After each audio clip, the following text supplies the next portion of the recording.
قرآن مجید کا 14واں پارہ ہے، سورۃ النحل کی آیت اللہ فرماتا ہے من عمل صالحا من ذکر او انثى وهو مؤمن،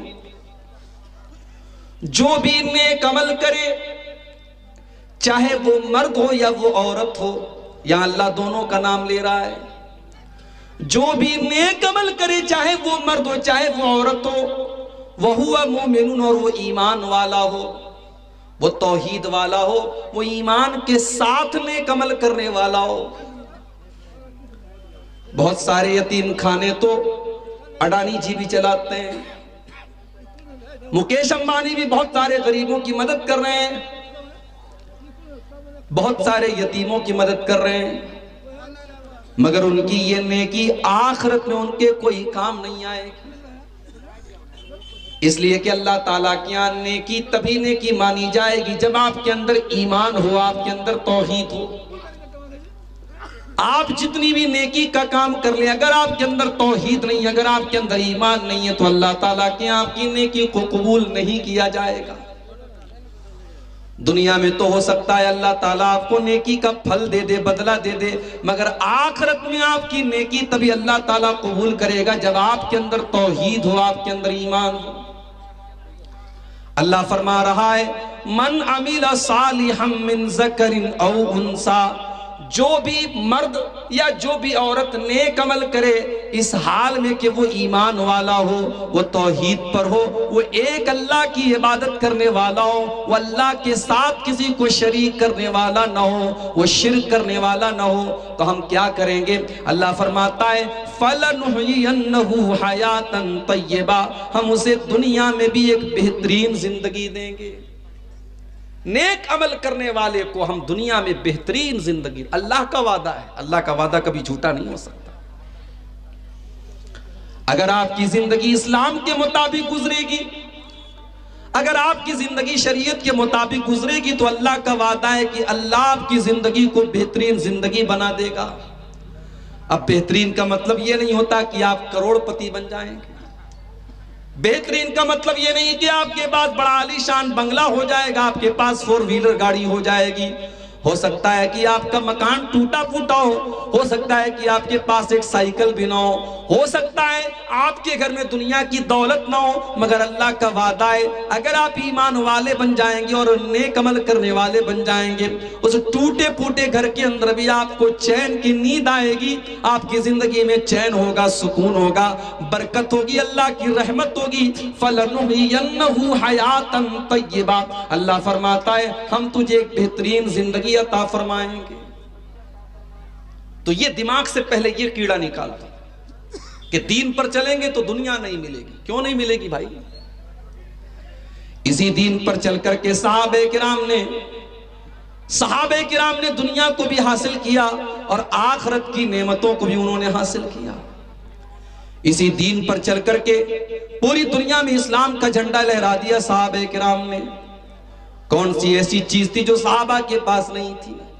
دولت بھی ان کے پاس آئی، حکومت بھی ان کے پاس آئی، پاور بھی ان کے پاس آیا، اور دنیا کی بڑی بڑی سپر پاور صحابہ کرام کے دور میں وہ دور بھی آیا کہ حضرت عمر فاروق کا نام لیا جاتا تھا تو دنیا کے بڑے بڑے سپر پاور ڈر جاتے تھے، کانپنے لگتے تھے۔ آپ کے پاس اگر ایمان ہے، آپ کے پاس اگر توحید ہے، آپ کے پاس اگر دین ہے، دنیا کے سپر پاور آپ کے آگے گھٹنے ٹیک دیں گے میرے بھائی۔ اسی لیے قرآن کریم میں بڑی پیاری دعا اللہ تعالیٰ نے ہم کو سکھائی ہے، اور جب ایک حاجی حج کرنے جاتا ہے، ایک عمرہ کرنے والا عمرہ کرنے جاتا ہے، جب خانے کعبہ کا وہ طواف کرتا ہے تو حجر اسود اور رکن یمانی کے درمیان بھی وہ اس دعا کو بار بار پڑھتا ہے، ربنا آتنا فی الدنیا حسنہ وفی الآخرۃ حسنۃ وقنا عذاب النار، پروردگار تو ہمیں دنیا میں بھی بھلائی عطا فرما اور آخرت میں بھی تو بھلائی عطا فرما، اور جہنم کے عذاب سے تو ہمیں بچا لے۔ یہ بڑی جامع دعا ہے جو قرآن میں ہمیں سکھائی۔ ہم نے اللہ سے صرف آخرت کا سوال نہیں کیا، ہم نے اللہ سے دنیا کا بھی سوال کیا، اور اسی لیے اللہ کے پیارے نبی جب اللہ کی بارگاہ میں دعا کیا کرتے تھے، اور تین کھمبا کے میرے نوجوان ساتھیوں، او ڈاکٹر امان اللہ جیسے علمی شخصیت کے گاؤں سے تعلق رکھنے والے میرے بھائیوں، آپ نے سال میں ایک بار جلسہ کرایا، آپ کے گاؤں میں اتنا بڑا مدرسہ چل رہا ہے، بڑی اچھی بات ہے، مگر میں ایک میسج آپ کو یہ بھی دینا چاہتا ہوں، آپ اللہ کے پیارے نبی کی دعاؤں کو بھی یاد کیا کریں، نبی اکرم کی دعاؤں کو آپ یاد کیا کریں، نبی اکرم کی دعاؤں میں بڑی برکت ہے، بڑا خیر ہے میرے بھائیوں۔ اللہ کے پیارے نبی ایک دعا کرتے تھے، اللہم اصلح لی دینی الذی ہوا عصمت امری، اے اللہ تو میرے دین کو صحیح کر دے کیونکہ میری بنیاد تو میرے دین کے اوپر ہے، اے اللہ میرے دین کے اندر کوئی خرابی نہ آنے پائے۔ وَأَصْلِحْ لِي دُنْيَايَ الَّتِي فِيهَا مَعَاشِي، اور اے اللہ تو میری دنیا کو بھی صحیح کر دے کیونکہ دنیا کے اندر مجھے زندگی گزارنا ہے۔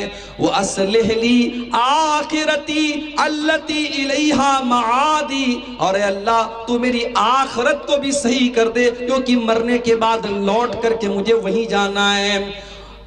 اللہم احینی ما کانت الحیات خیرا لی، اے اللہ جب تک زندگی میرے لیے بہتر ہو تو مجھے دنیا میں زندہ رکھ، اور اے اللہ جب موت میرے حق میں بہتر ہو جائے تو تو مجھے دنیا سے اٹھا لینا۔ یہ دعا کرتے تھے اللہ کے نبی، تو ہم نے دنیا اور آخرت دونوں کا سوال کیا ہے میرے بھائی۔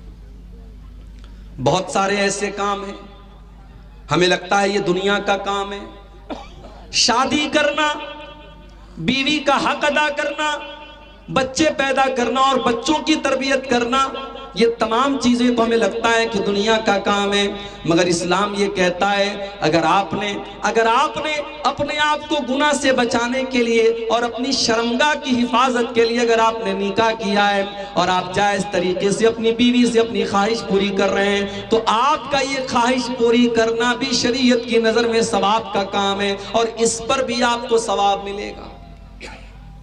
ہو سکتا ہے آپ کو حیرت ہو رہی ہو، آئیے میں آپ کی حیرت دور کر دیتا ہوں۔ صحیح مسلم کے اندر یہ حدیث موجود ہے، اللہ کے پیارے نبی کے پاس کچھ صحابہ آتے ہیں، غریب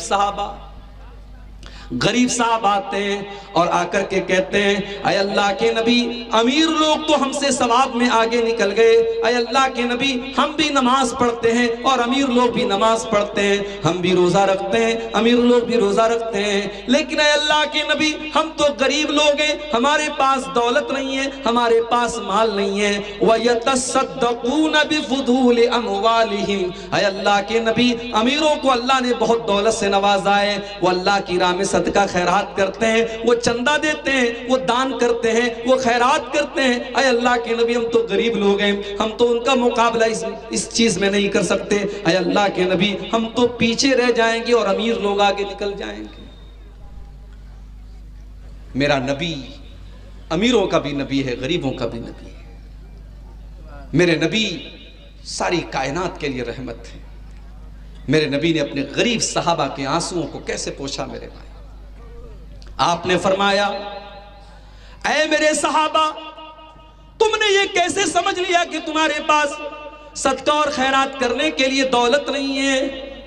کل تحلیل صدقہ وکل تحمید صدقہ وکل تکبیر صدقہ۔ اے میرے صحابہ تم زبان سے جب الحمدللہ کہتے ہو تو یہ بھی صدقہ ہے، تم جب لا الہ الا اللہ کہتے ہو تو یہ بھی صدقہ ہے، تم جب سبحان اللہ کہتے ہو تو یہ بھی صدقہ ہے، جب تم اللہ اکبر کہتے ہو تو یہ بھی صدقہ ہے، جب تم کسی کو نیکی کا حکم دیتے ہو تو یہ بھی صدقہ ہے، جب تم کسی کو برائی سے روکتے ہو تو یہ بھی صدقہ ہے۔ وفی بُضْعِ أَحَدِكُمْ صدقہ، اور جب تم اپنی بیوی کے ساتھ اپنی خواہش پوری کرتے ہو تو یہ بھی صدقہ ہے۔ اللہ کے نبی کی جو یہ آخری بات تھی یہ صحابہ کو بڑی عجیب لگی۔ اے اللہ کے نبی کیا کہہ رہے ہیں آپ؟ بیوی کے ساتھ خواہش پوری کرنا بھی صدقہ ہے؟ آپ نے فرمایا ہاں، اگر انسان یہی عمل ناجائز طریقے سے کرے، زناکاری کا راستہ اپنا لے، بدکاری کا راستہ اپنا لے، اللہ کو ناراض کرنے والا راستہ اپنا لے، بے حیائی کا راستہ اپنا لے، تو کیا اس کے اوپر گناہ ہوگا کہ نہیں ہوگا؟ ہاں اللہ کے نبی گناہ تو ہوگا۔ آپ نے فرمایا جب حلال اور جائز طریقے سے ایک انسان اپنی بیوی کے ساتھ اپنی خواہش پوری کر رہا ہے تو اس جنسی خواہش کے پورا کرنے پر بھی اس کو ثواب ملے گا۔ یہ ہے میرا اسلام، یہ ہے میرا دین۔ یہی نہیں، آپ گھر میں آتے ہیں، محنت مزدوری کر کے اپنے بیوی بچوں کے لیے کھانے پینے کا انتظام کرتے ہیں، آپ اپنے گھر میں آ کر کے اپنے بیوی بچوں کو کھانا کھلاتے ہیں، اللہ کے پیارے نبی نے فرمایا اس کھانا کھلانے پر بھی آپ کو ثواب ملے گا۔ بخاری کے الفاظ ہیں، اللہ کے نبی فرماتے ہیں ما من نفقۃ تبتغی بہا وجہ اللہ، تم جس خرچ کے ذریعے اللہ کو راضی کرتے ہو اس پر تمہیں ثواب ملے گا، حتی اللقمۃ التی تضعها فی امراتک، یہاں تک کہ تم اپنی بیوی کے منہ میں جو لقمہ ڈالتے ہو، تم اپنی بیوی کو جو کھانا کھلاتے ہو اس لقمے پر بھی تم کو ثواب ملے گا۔ بیوی کو کھانا کھلا رہا انسان، یہ تو پیور دنیا کا کام ہے، مگر اسلام یہ کہتا ہے اس دنیا کے کام پر بھی تمہیں ثواب ملے گا، کیونکہ تم بیوی کو کھانا اس لیے کھلا رہے ہو کیونکہ وہ تمہاری شریک حیات ہے، وہ تمہاری لائف پارٹنر ہے، وہ تمہاری جیون سنگنی ہے، تم نے نکاح کیا ہے اس کے ساتھ، اس کا حق ہے تمہارے اوپر، اس لیے تم اس کو کھانا کھلا رہے ہو۔ اللہ کو راضی کرنے کے لیے اگر تم بیوی کو بھی کھانا کھلا رہے ہو اس پر بھی تمہیں ثواب ملے گا۔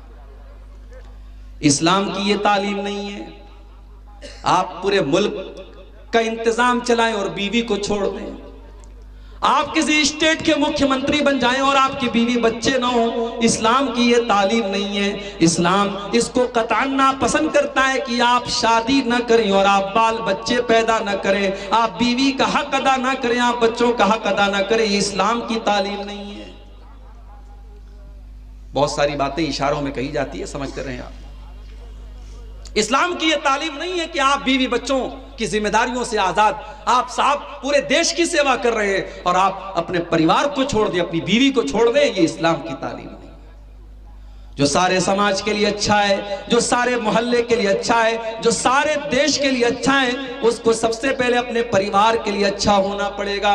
اسی لیے اللہ کے پیارے نبی فرماتے ہیں خیرکم خیرکم لأہلہ وانا خیرکم لأہلی، او لوگو تم میں سب سے بہترین انسان وہ ہے جو اپنے پریوار کے لیے اچھا ہو، اپنے بیوی بچوں کے لیے اچھا ہو، اپنے اہل و عیال کے لیے اچھا ہو، اور میں اپنے پریوار کے لیے سب سے اچھا ہوں، میں اپنی فیملی کے لیے سب سے اچھا ہوں۔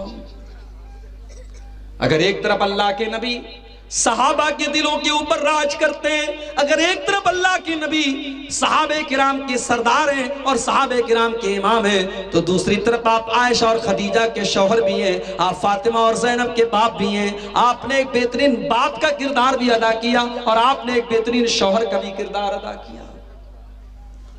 یہی وجہ ہے جب ایک مرتبہ کچھ صحابہ اللہ کے نبی کی بیویوں کے پاس آتے ہیں اور آ کر کے پوچھتے ہیں کہ اللہ کے نبی کی عبادت کے بارے میں ہم کو بتائیے، اور جب اللہ کے نبی کی عبادت کے بارے میں ان کو بتایا جاتا ہے، بخاری کے الفاظ ہیں فَكَأَنَّهُمْ تَقَالُّهَا، انہیں لگتا ہے کہ اللہ کے نبی تو بہت کم عبادت کرتے ہیں، بس اتنی ہی نماز پڑھتے ہیں، بس اتنا ہی روزہ رکھتے ہیں۔ ان کو لگا کہ اللہ کے نبی کو تو چونکہ اللہ کے نبی تو بخشے بخشائے ہیں، آپ تو اللہ کے آخری نبی ہیں، آپ کو تو نیکی کرنے کی کوئی خاص ضرورت بھی نہیں ہے، نیکی کرنے کی تو ہم کو ضرورت ہے۔ اس لیے تینوں نے آپس میں یہ وعدہ کیا، ایک نے کہا کہ آج کے بعد میں رات بھر نماز پڑھوں گا، رات بھر نماز پڑھوں گا۔ ایک نے کہا میں آج کے بعد کنٹینیو روزہ رکھوں گا، ایک نے کہا میں شادی ہی نہیں کروں گا، بیوی بچوں کے جھمیلے میں نہیں پڑھوں گا۔ تینوں نے یہ بات اچھے مقصد کے لیے کہی، اللہ کو راضی کرنے کے لیے کہی، مگر اسلام کے خلاف تھی ان کی یہ بات۔ اس لیے جب اللہ کے نبی کو پتا چلا، آپ نے تینوں کو بلوایا اور آپ نے فرمایا کیا تم لوگوں نے ایسی ایسی بات کہی ہے؟ ہاں اللہ کے نبی ہم نے ایسی ایسی بات کہی ہے۔ آپ نے فرمایا سنو، میں تم سب سے زیادہ اللہ سے ڈرنے والا اور تم سب سے زیادہ اللہ کا تقوی میرے دل میں ہے، لیکن میں نماز بھی پڑھتا ہوں اور رات میں آرام بھی کرتا ہوں۔ اسی لیے رات کی نماز کو تہجد کہتے ہیں۔ تہجد کا مطلب کیا ہوتا ہے؟ سو کر کے اٹھنا۔ یہ نوٹ کر لو، تہجد کا مطلب کیا ہوتا ہے؟ سو کر کے اٹھنا۔ اسی لیے علماء کہتے ہیں کہ رات بھر جاگ کر کے عبادت کرنا یہ ٹھیک نہیں ہے، تھوڑا سا سو کر کے اٹھیں اور پھر آپ عبادت کریں، یہ نبی کی سنت ہے، اور تہجد کے لفظ بھی یہی پتہ لگتا ہے۔ آپ نے فرمایا اصلی و ارقد، میں رات میں تہجد بھی پڑھتا ہوں اور آرام بھی کرتا ہوں، اور میں واصوم و افطر، میں روزہ بھی رکھتا ہوں اور میں افطار بھی کرتا ہوں۔ میں نفل روزہ بھی رکھتا ہوں اور کبھی نہیں بھی رکھتا ہوں، کبھی دل چاہا تو رکھ لیا، کبھی میں نے نہیں رکھا۔ یعنی فرض روزے کی بات نہیں، نفل روزے کی بات ہو رہی ہے کہ نفل روزہ میں کنٹینیو نہیں رکھتا ہوں، کبھی رکھتا ہوں کبھی نہیں رکھتا ہوں۔ وَتَزَوَّجْتُ، اور میں نے شادیاں بھی کی ہیں، میری 9 بیویاں ہیں اور میں 9 بیویوں کا حق ادا کر رہا ہوں، اور یہی میرا طریقہ ہے اور یہی میری سنت ہے۔ فَمَنْ رَغِبَ عَنْ سُنَّتِي فَلَيْسَ مِنِّي، جو میرے طریقے پر نہیں چلے گا اس کا مجھ سے کوئی تعلق نہیں ہے۔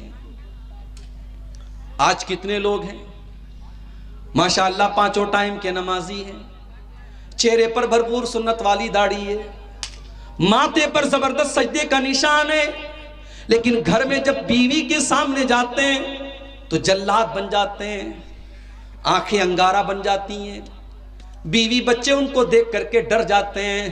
معاف کرنا میرے بھائی، آپ کا اخلاق سارے زمانے کے لیے اگر اچھا ہے اور بیوی بچوں کے لیے اگر آپ کا اخلاق اچھا نہیں ہے تو آپ دیندار نہیں ہیں، آپ اچھے انسان نہیں ہیں، آپ اچھے مسلمان نہیں ہیں۔ اگر آپ کا اخلاق اچھا ہے تو بیوی کے ساتھ بھی آپ کا اخلاق اچھا ہونا چاہیے، بچوں کے ساتھ بھی آپ کا اخلاق اچھا ہونا چاہیے۔ کبھی کبھی تو میں اپنے بارے میں محسوس کرتا ہوں، رات بھر میں تقریر کر رہا ہوں، بیوی بچوں کو چھوڑ کر کے، مناسب نہیں ہے، مناسب نہیں ہے میرے بھائی۔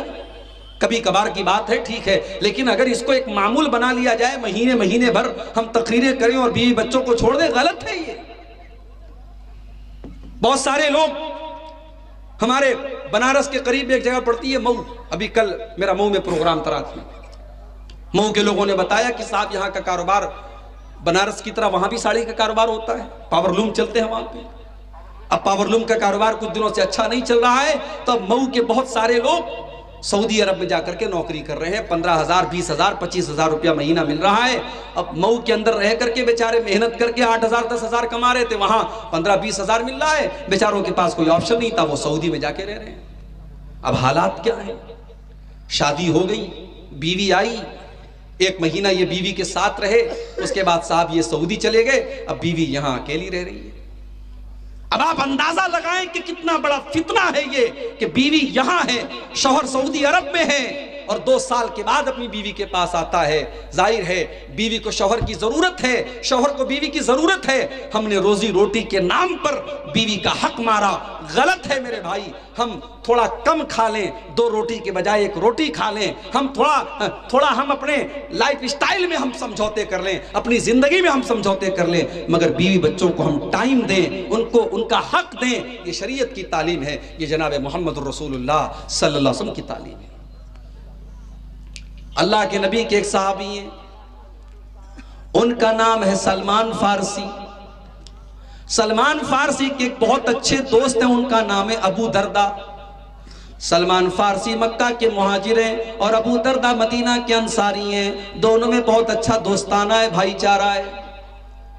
حضرت سلمان فارسی کو پتا چلا کہ میرے دوست ابو دردہ کا یہ حال ہے کہ وہ رات بھر نماز پڑھتے ہیں اور دن میں وہ روزہ رکھتے ہیں، اور بیوی بچوں سے ان کو کوئی مطلب نہیں ہے، بیوی کا حق ادا نہیں کرتے، بیوی کی طرف توجہ نہیں دیتے۔ تالی دونوں ہاتھ سے بجتی ہے۔ اسی لیے عبداللہ بن عباس کہتے ہیں کہ اگر عورت میرے لیے سجتی ہے، میرے لیے میک اپ کرتی ہے، میرے لیے اچھا کپڑا پہنتی ہے، تو میری بھی ذمہ داری ہے کہ میں بیوی کے لیے اچھا کپڑا پہنوں۔ بیوی کوئی مشین نہیں ہے بچہ پیدا کرنے کی کہ آپ نے بس اس کو ایک مشین بنا کے رکھ دیا۔ اگر بیوی آپ کے لیے سجتی اور سنورتی ہے تو آپ کا بھی حق ہے میرے بھائی، آپ کے اوپر حق ہے بیوی کا کہ آپ اپنی بیوی کے لیے سجیں، سنوریں، اپنے آپ کو اچھا بنائیں، یہ حق ہے بیوی کا آپ کے اوپر۔ حضرت ابو دردہ بیوی سے کوئی مطلب ہی نہیں رکھتے تھے۔ اب سلمان فارسی کو اپنے دوست کو سمجھانا ہے۔ بخاری کے الفاظ ہیں، سلمان فارسی اپنے دوست کے گھر آتے ہیں، سلام کرتے ہیں، دونوں دوست ایک دوسرے سے مصافحہ کرتے ہیں، گلے ملتے ہیں۔ اس کے بعد سلمان فارسی کے لیے کھانا پیش کرتے ہیں ابو دردہ۔ سلمان فارسی کہتے ہیں کھانا آپ کھائیں گے تب میں کھاؤں گا۔ ابو دردہ کہتے ہیں بھائی میں تو روزہ ہوں، میں نے نفل روزہ رکھا ہے۔ کہا کہ نہیں، جب تک آپ اپنا روزہ توڑ کر کے میرے ساتھ کھانا نہیں کھائیں گے میں آپ کے گھر میں ایک لقمہ نہیں کھاؤں گا۔ آپ کی شیرسابادی برادری میں یہ چیز میں نے دیکھی ہے۔ ہمارے یہاں ایسا نہیں ہوتا کہ مہمان کے دسترخوان پہ، ہمارے یہاں کیا ہوتا ہے، کھانا رکھ دیا، اب مہمان اپنے سے نکال رہا ہے۔ یہاں میں نے دیکھا، یہاں بھی دیکھا، بنگال میں بھی دیکھا کہ پلیٹ میں مہمان کو نکال کے دیا جاتا ہے۔ اس کو مہمان نوازی، اس کو مانا جاتا ہے کہ صاحب میں آپ کو نکال کے، میں گوشت آپ کو دوں گا، میں چاول آپ کو دوں گا، میں روٹی آپ کو دوں گا، آپ خود سے نہیں لیں گے۔ یہ مہمان نوازی اس کو کہا جاتا ہے۔ ہمارے یہاں دسترخوان پہ رکھ دیا، مہمان خود سے کھا رہا ہے، ہمارے یہاں نکال کے نہیں دیا جاتا ہے۔ الگ الگ کلچر ہوتا ہے ہر جگہ۔ راجستھان میں ایک مرتبہ میرا پروگرام تھا جے پور میں، جمعہ کا دن تھا۔ اب ہم لوگوں کی عادت ہے دوپہر میں تو چاول ہر حال میں کھاتے ہیں۔ اب دوپہر کا ٹائم تھا، گوشت آیا، روٹی آئی، میں کھا لیا۔ اب میں کھا کر کے بیٹھا ہوں کہ صاحب چاول آئے گا۔ 10 منٹ ہو گیا، چاول نہیں آیا۔ لوگوں نے کہا مولانا کیا ہوا، پانی پی لیجئے۔ میں نے کہا صاحب چاول، بولے چاول نہیں چلتا ہے، کلچر ہے وہاں روٹی ہی چلتی ہے، چاول نہیں چلتا ہے۔ اور کہیں جاؤ تو لوگ پوچھتے مولوی صاحب بھات کھا بین نا روٹی کھا بین؟ میں کہتا ہوں بھائی میں دونوں کھاؤں گا، بھات بھی کھاؤں گا، روٹی بھی کھاؤں گا، کوئی ایک چیز نہیں، دونوں کھاؤں گا۔ میرے یہاں دونوں چیزیں میرے کلچر میں شامل ہیں۔ کہیں کہیں کھانے کے بعد مٹھائی آتی ہے، کہیں پہلے مٹھائی آتی ہے پھر کھانا آتا ہے۔ کلچر کی بات ہے۔ حضرت ابو درداء نے کہا کہ آپ میرے ساتھ بیٹھ کر کے کھانا کھائیں گے تب میں کھانا کھاؤں گا۔ بیچارے نے روزہ توڑا اپنا، دیکھو دوست کے لیے روزہ توڑ دیا۔ اب یہاں سے یہ فتویٰ مت لے کے چلے نا، مولوی صاحب نے کہا ہے رمضان میں کوئی دوست آئے تو جلدی سے روزہ توڑ دو۔ رمضان کا روزہ نہیں توڑنا ہے، نفل روزے کی بات ہے، نفل روزے کی بات ہے، عام روزہ۔ نفل روزے میں بھی اگر خاص نفل روزہ ہے، مثال کے طور پہ محرم کی 10 تاریخ کا روزہ ہے، عرفہ کا 9 تاریخ کا روزہ ہے، وہ نہیں توڑیں گے آپ۔ عام نفل روزہ ہے اور کوئی وجہ آ گئی تو آپ توڑ سکتے ہیں۔ تو حضرت ابو درداء نے روزہ توڑ دیا، کھانا کھایا دوست کے ساتھ، مغرب کی نماز پڑھی، عشاء کی نماز پڑھی۔ رات عشاء کی نماز کے بعد تھوڑی سی رات کا حصہ آیا، حضرت ابو درداء کھڑے ہو کر کے تہجد کی نماز پڑھنے لگے۔ حضرت سلمان فارسی نے کہا کہ رک جاؤ، اے ابو درداء بھی تہجد کی نماز کا ٹائم نہیں ہوا ہے، ابھی رک جاؤ۔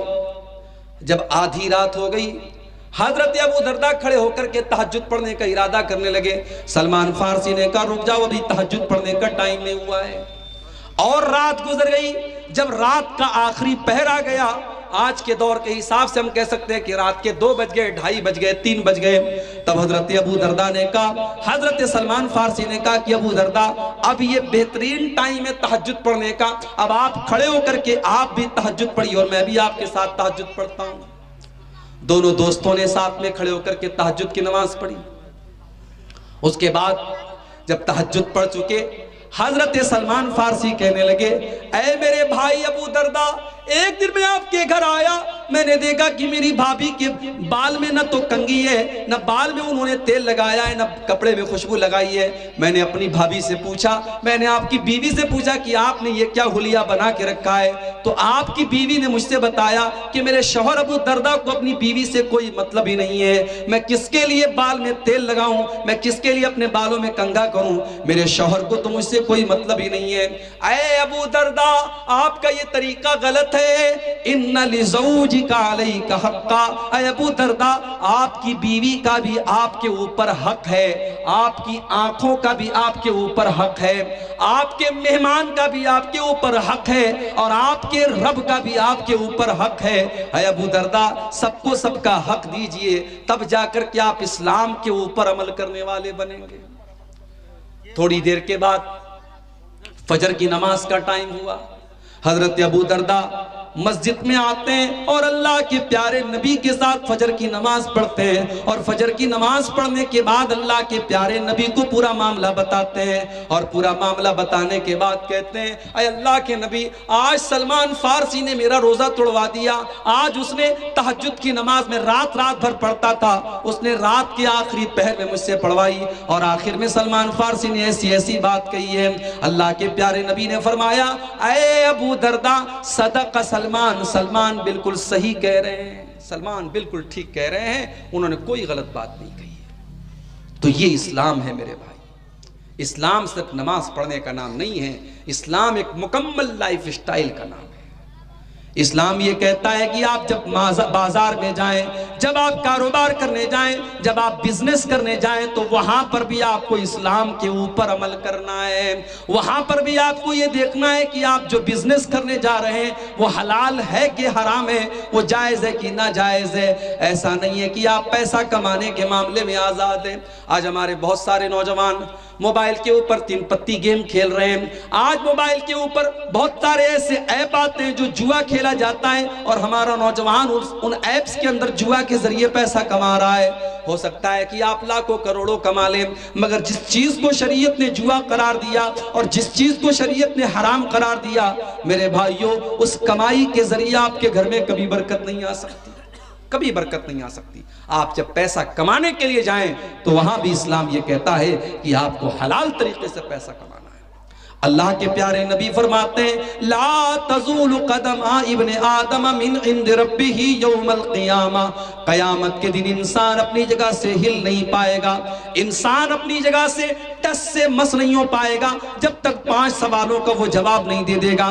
پہلا سوال کیا جائے گا عن عمرہ فیما افنا، میرے بندے تو نے 40 سال کی، 50 سال کی، 60 سال کی اپنی زندگی کو کہاں گزارا؟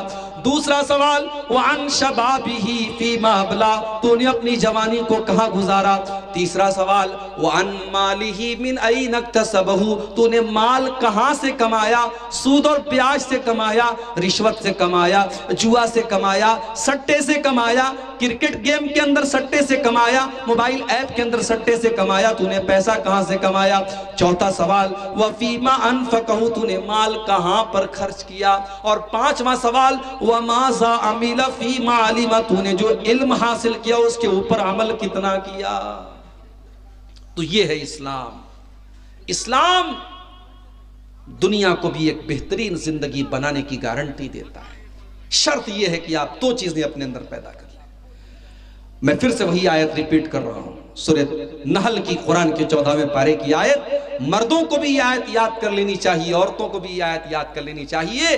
اس آیت میں فارمولہ بتایا گیا کامیابی کا، من عمل صالحا من ذکر او انثى وهو مؤمن فلنحيينه حیاتا طیبا، جو بھی مرد یا عورت نیک عمل کرے گا اور وہ ایمان والا ہوگا، ہم اسے ایک پاکیزہ زندگی عطا فرمائیں گے۔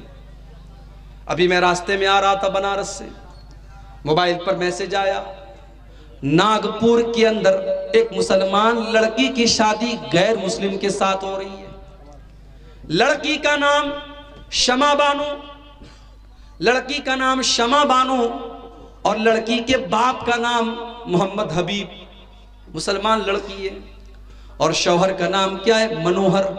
منوہر کے ساتھ شادی ہو رہی ہے، اور باقاعدہ لڑکی کے ماں باپ نے باقاعدہ شادی کا کارڈ چھپوایا ہے، اور کارڈ باقاعدہ ہندی میں ہے، اور اوپر اوم گڑیشائے نمہ بھی لکھا ہے، اور نیچے باقاعدہ ہندو پدھتی کے مطابق شادی کرنے کی اور ویواہ کرنے کی بات لکھی ہے۔ یہ حالات ہیں آج، یہ حالات ہیں آج۔ آج کتنی مسلمان لڑکیاں آج غیر مسلموں کے ساتھ فرار ہو رہی ہیں میرے بھائی۔ مہاراشٹرا کے اندر سے رپورٹ آتی ہے کئی لاکھ مسلمان لڑکیوں نے کورٹ میرج کیا ہے، اور غیر مسلموں کے ساتھ انہوں نے شادی کر کے اپنا دھرم بھی پریورتت کر لیا، اپنے مذہب کو بدل دیا۔ میرے بھائیوں، ایک قوم کی حیثیت سے کیا یہ ہمارے لیے شرم سے ڈوب مرنے کا مقام نہیں ہے کہ ہم اپنی بیٹیوں کو اسلام کی اور توحید کی عظمت بھی نہیں بتا پائے، ہم ان کو ایمان کا مطلب بھی نہیں بتا پائے؟ ہماری بیٹیاں آج عشق اور محبت کے جھوٹے ڈھکوسلے کے نام پر اپنے ایمان سے سمجھوتا کر رہی ہیں، اپنے دین سے سمجھوتا کر رہی ہیں، اور اسلام کو چھوڑنے کے لیے تیار ہیں۔ ارے یہ ایمان تو اتنی قیمتی دولت ہے کہ سمیہ سے اسی ایمان کو تو چھوڑنے کا مطالبہ کیا تھا ابو جہل نے۔ اے سمیہ، تو محمد کے دین کا انکار کر دے، تو لا الہ الا اللہ کا انکار کر دے۔ اے سمیہ، میں تجھے ٹارچر نہیں کرنا چاہتا، میں تجھے تکلیف دینا نہیں چاہتا، میں تیرے بیٹے عمار کے سامنے اور تیرے شوہر یاسر کے سامنے تجھے ننگا کرنا نہیں چاہتا۔ اے سمیہ اگر تو اب بھی اسلام کو چھوڑ دے تو میں تجھے تکلیف دینا چھوڑ دوں گا۔ مگر سمیہ کو پتا تھا اگر ایمان کو داؤں پہ لگا کے اگر دنیا میں سکون کی زندگی پا بھی لیا تو یہ زندگی کسی کام کی نہیں ہے۔ اگر دنیا میں پیسے کما لیے، دنیا میں زندگی گزار لی اور ایمان کو داؤں پہ لگا دیا تو وہ زندگی کسی کام کی نہیں ہے۔ سمیہ لا الہ الا اللہ کو چھوڑنے کے لیے تیار نہیں ہوئی، ان کو ننگا کر دیا گیا، باپ کے سامنے، ان کے شوہر کے سامنے اور ان کے جوان بیٹے کے سامنے ان کو ننگا کر دیا گیا، اور بڑے دردناک طریقے سے ان کی شرمگاہ کے اوپر حملہ کر کے ابو جہل نے ان کو شہید کر دیا۔ اور اسلام کے اندر پہلا خون بہانے والی خاتون کا مقام حضرت سمیہ کو ملا۔ میرے بھائیوں، ابو جہل نے سمیہ کو قتل تو کر دیا، سمیہ کے جسم سے جان تو نکال لی، مگر سمیہ کے چہرے پر وہ جو مسکراہٹ تھی، وہ جو جنت میں جانے کی جو آرزو تھی، وہ جو جنت میں جانے کی جو تڑپ تھی، ابو جہل اس کو نہ مٹا سکا۔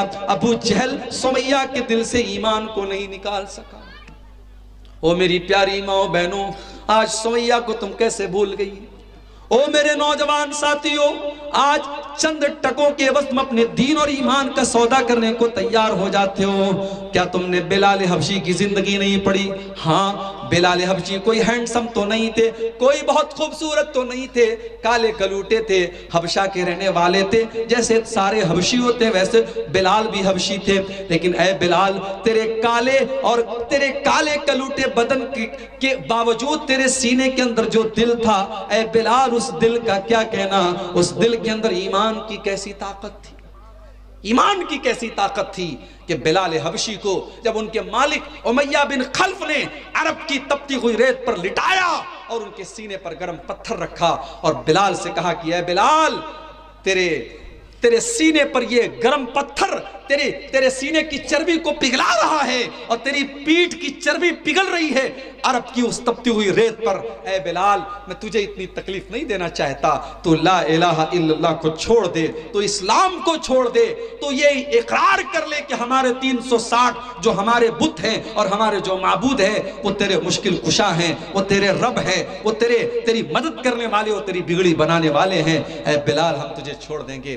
بلال، تو خوبصورت تو نہیں ہے، تو ہمارے نوجوانوں کی طرح ہینڈسم تو نہیں ہے، تیرا ہیئر اسٹائل تو بہت اچھا نہیں ہے، مگر اے بلال، تیرے اندر ایمان کی خوبصورتی ہے، تیرے دل میں ایمان کی روشنی ہے، تیرے سینے میں ایمان والا دل ہے۔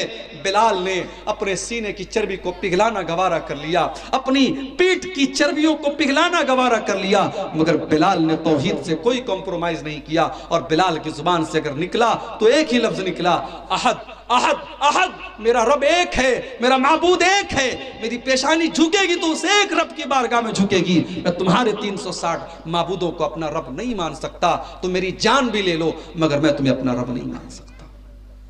میرے نوجوان ساتھیوں، آج ضرورت ہے تمہیں صحابہ کرام کی زندگی کو پڑھنے کی۔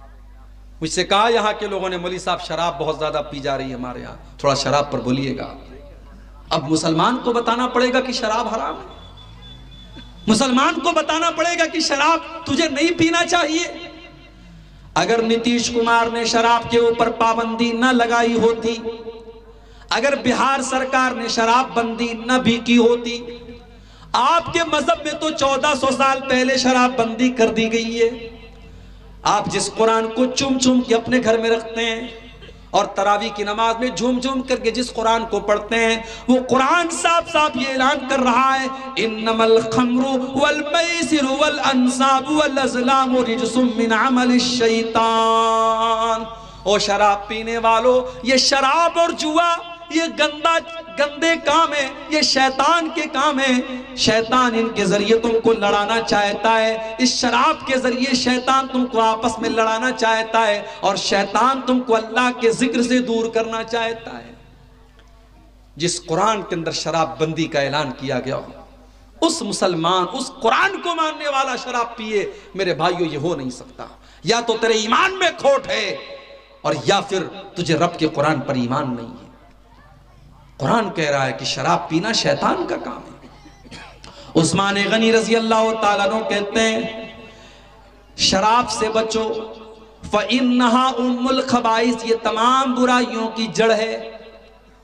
ترمذی کی صحیح روایت ہے، حضرت عثمان غنی کہتے ہیں کہ تمام برائیوں کی جڑ شراب ہے۔ اور اس کے بعد عثمان غنی ایک واقعہ بیان کرتے ہیں کہ پہلے زمانے میں ایک بہت بڑا اللہ کا نیک بندہ تھا، بہت متقی اور پرہیزگار تھا، اور اس زمانے کی ایک بد چلن عورت نے، ایک فاحشہ عورت نے اس متقی انسان کو اپنے جال میں پھنسانے کی ایک سازش رچی، ایک پلان بنایا۔ اس نے اپنی ایک لونڈی کو بھیجا، جاؤ اس سے کہنا کہ تمہاری ضرورت ہے، ایک معاملے میں تم کو گواہی دینا ہے اور میری مالکن نے تم کو بلایا ہے۔ لونڈی آئی، اے حضرت، اے امام صاحب، اے عالم صاحب، میری مالکن نے آپ کو بلایا ہے، بہت ضروری کام ہے اور آپ کی گواہی کی ضرورت ہے۔ وہ بیچارہ نیک آدمی تھا، اس کو کیا پتا کہ کیا پلان چلا رچا جا رہا ہے، وہ تیار ہو گیا چلنے کے لیے۔ لونڈی اس کو مکان کے اندر لے کر کے گئی، دروازہ بند کر دیا، اور اندر لے کے گئی، دوسرا دروازہ بند کر دیا، اور اندر لے کر کے گئی، تیسرا دروازہ بند کر دیا۔ حدیث کے الفاظ ہیں 7 دروازے بند کرنے کے بعد آخر میں وہ لونڈی ایک کمرے میں لے کر کے گئی، 7 دروازے بند ہو گئے۔ آج تو ہمارا نوجوان غلط کام کرنے کے راستے تلاش کرتا ہے کہ کہیں سے کوئی کسی لڑکی کا نمبر مل جائے، کہیں سے کوئی غلط کام کرنے کا موقع مل جائے۔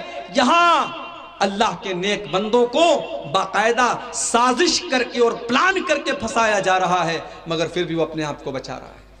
7 دروازے بند کرنے کے بعد آخر میں ایک کمرے میں وہ پہنچا، اور وہاں پر وہی خوبصورت عورت ہے، اور ایک معصوم بچہ ہے، اور ایک شراب کا بوتل ہے، شراب کا پیالہ ہے۔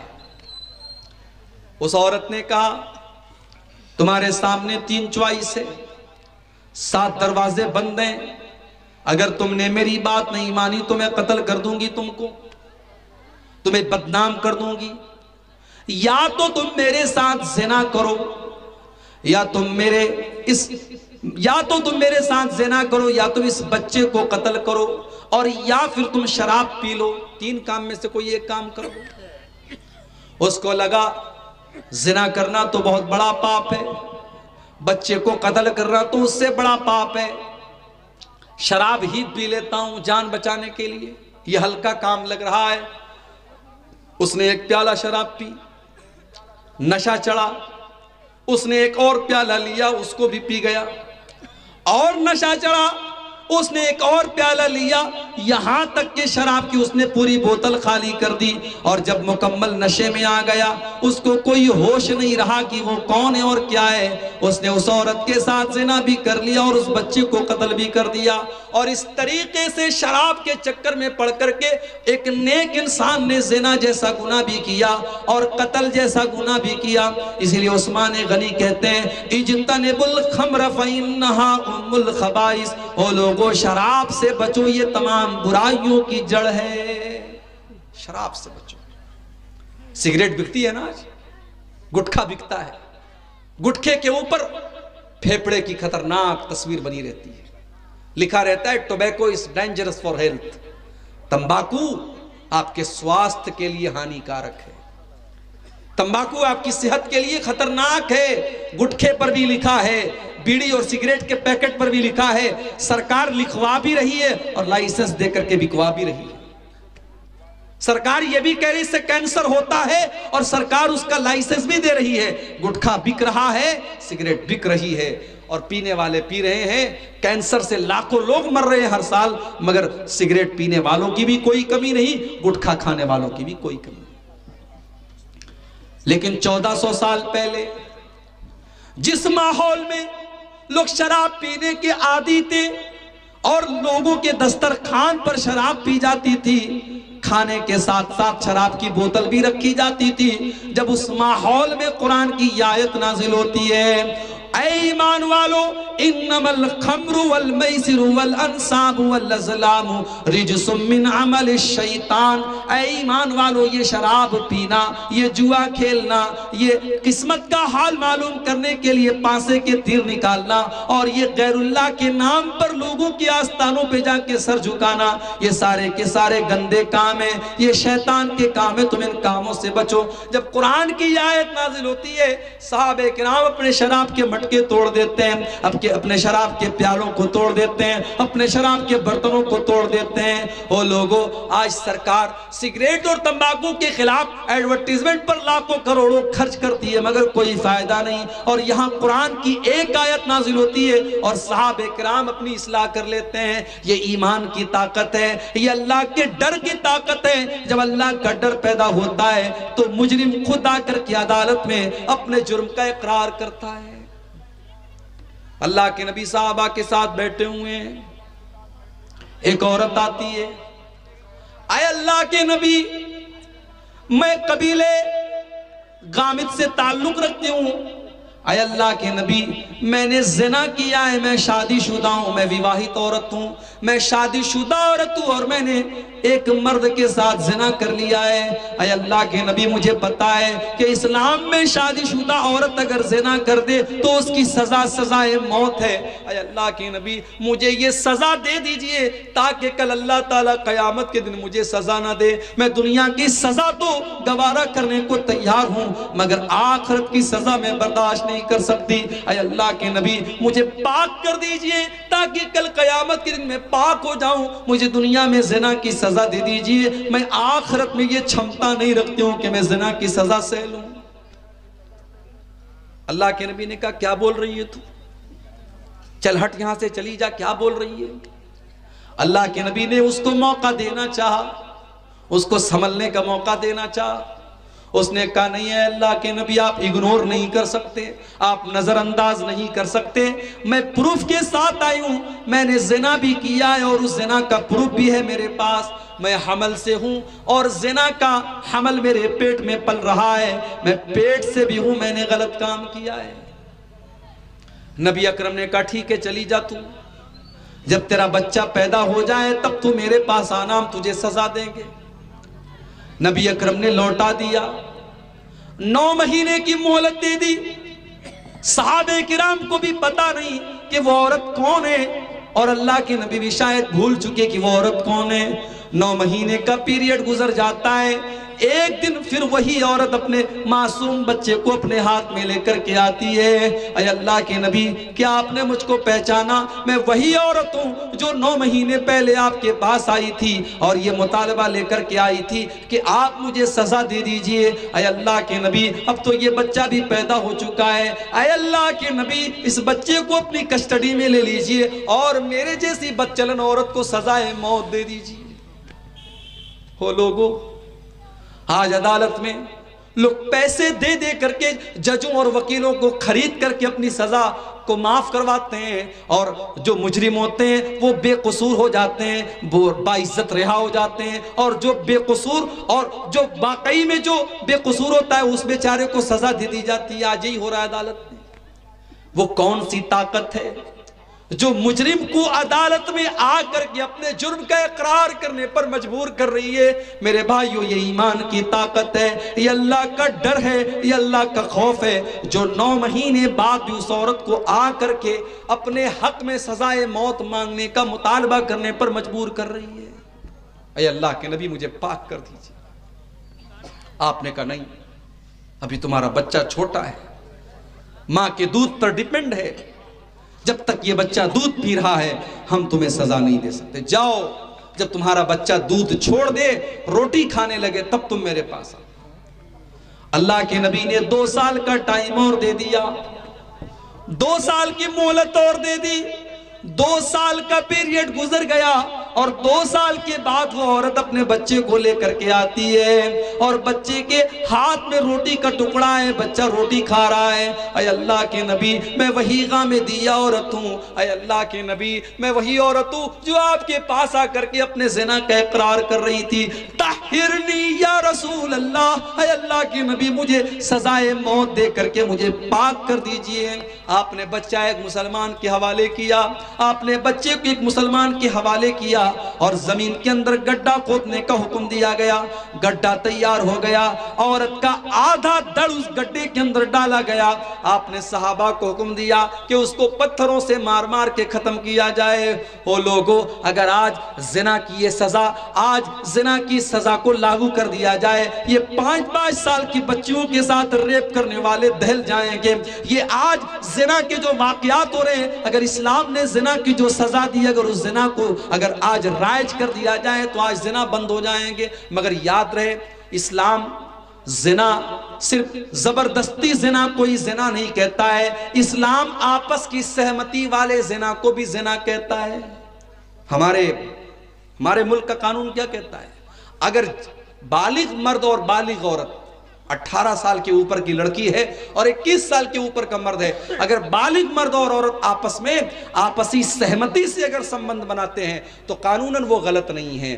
ہمارے بھارت کا قانون یہ کہتا ہے، مگر اسلامی تعلیم یہ ہے کہ زنا اگر بالجبر ہے، زبردستی اگر ہو رہا ہے تب بھی وہ زنا ہے، اور اگر نکاح کے بغیر اور شادی کے بغیر اگر لڑکا لڑکی آپس میں مل رہے ہیں تب بھی وہ زنا ہے، اور اسلام میں سزا دونوں کی برابر ہے۔ ایسا نہیں ہے کہ زبردستی اگر زنا ہو رہا ہے تو اس میں سزا ہوگی اور آپس کی سہمتی سے ہو رہا ہے تو سزا نہیں ہوگی۔ اسلامی حکومت میں سزا دونوں کو برابر ملے گی۔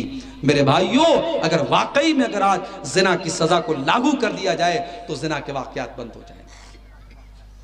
پتھر مارا جا رہا ہے عورت کو، صحابہ کرام پتھر مار رہے ہیں، ظاہر ہے زنا کیا تھا اس نے۔ اس عورت کے خون کے کچھ چھینٹے حضرت خالد بن ولید کے کپڑے پر پڑ جاتے ہیں اور ان کی زبان سے کچھ غلط کلمات اس عورت کے بارے میں نکل جاتے ہیں کہ ایسی بدچلن عورت اور ایسی ناپاک عورت کا خون میرے کپڑے پر لگ گیا۔ اس طریقے کے کچھ جملے حضرت خالد بن ولید کی زبان سے نکل جاتے ہیں۔ صحیح مسلم کی روایت ہے، اللہ کے نبی حضرت خالد کو ڈانٹتے ہیں اور کہتے ہیں محلن یا خالد، اے خالد خبردار خبردار، اے خالد تمہیں اپنی زبان سے ایسا کوئی لفظ نکالنے کی پرمیشن نہیں ہے، اے خالد تمہیں یہ کہنے کا کوئی ادھیکار نہیں ہے۔ اے خالد اس عورت نے تو توبہ کی ہے، اس نے تو خدا کر کے اپنے لیے سزا مانگی ہے۔ اے خالد لقد تابت توبتن لو تابہا صاحب مقسن لغفر لہو، اے خالد اس نے تو اتنی سچی توبہ کی ہے، اگر کوئی ڈاکو بھی ایسی توبہ کرتا تو اللہ اس ڈاکو کو بھی معاف کر دیتا۔ اس نے تو اتنی سچی توبہ کی ہے۔ اے خالد اس کی توبہ کا مذاق نہ اڑاؤ، اے خالد اس عورت کی توبہ کو معمولی مت سمجھو۔ اور جب اس کا انتقال ہو گیا، نبی اکرم نے کہا اس کو کفنایا جائے اور میں اس کی جنازے کی نماز پڑھاؤں گا۔ عمر فاروق نے کپڑا پکڑ لیا اللہ کے نبی کا، اے اللہ کے نبی آپ ایک بدچلن اور بے حیا اور زانیہ کا جنازہ پڑھائیں گے؟